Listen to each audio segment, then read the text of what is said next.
What's going on, friends? It's Rafi here on this beautiful Sunday morning and wanted to take a few minutes to talk about something that is very ignored, which is the third component of fitness. We all know about cardio. You're supposed to walk, you're supposed to run, you're supposed to do zone 2 cardio and VO2 max, all these great things. Okay, fine, fair enough. We all know about strength training. You're supposed to lift weights, do compound body movements, HIIT training, etc.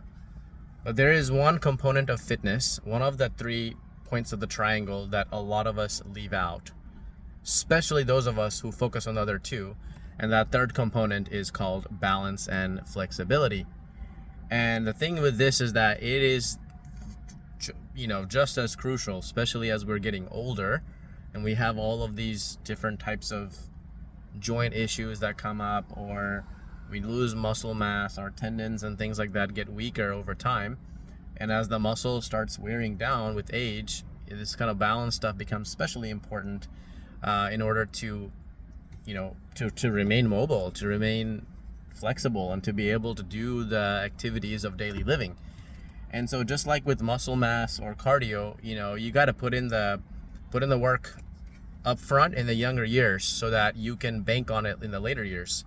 And the more mobility and flexibility that you have, the better you can, the more weight you can lift, the better you can move, the more athletic you'll be. And so it's something that I've ignored most of my life as well. Like, I've never even considered this to be a component until recently. And I will say I was very influenced by Peter Attia's approach to this. And he says that one of the best predictors of longevity is actually grip strength, your ability to grip something.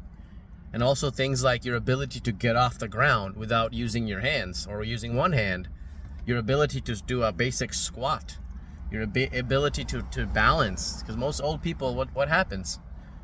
They get old, their muscles get weak, they fall, and they never get up again. I have fallen and I cannot get up. And I can't get up.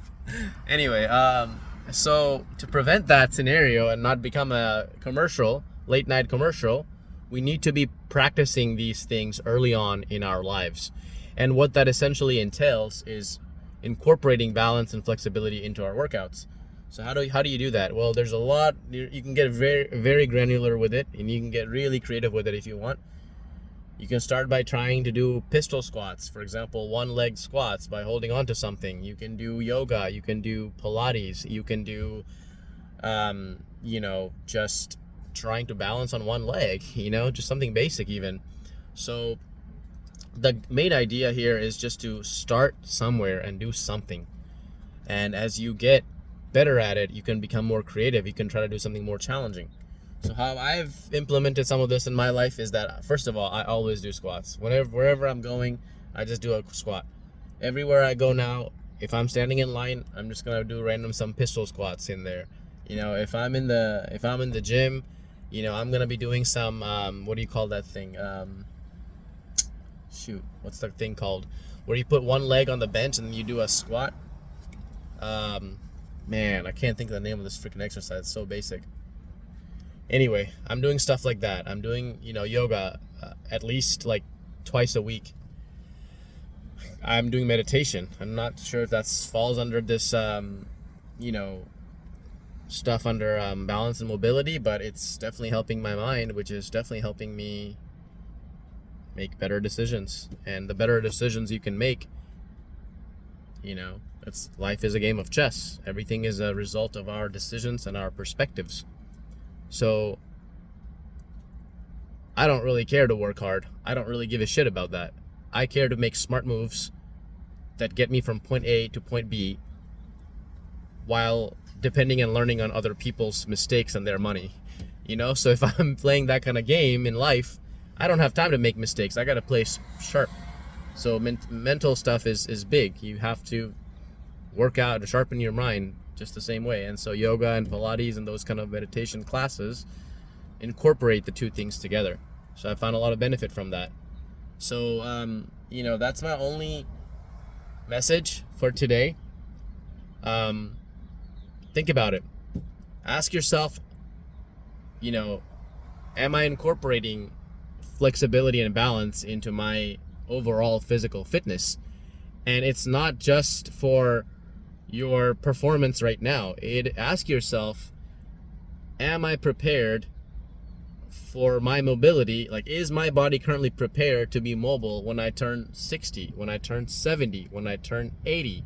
What will be the difference in my body and in my structure and in my frame at those later years? Am I putting in enough in the bank right now to prepare for that? And I think many of us are not.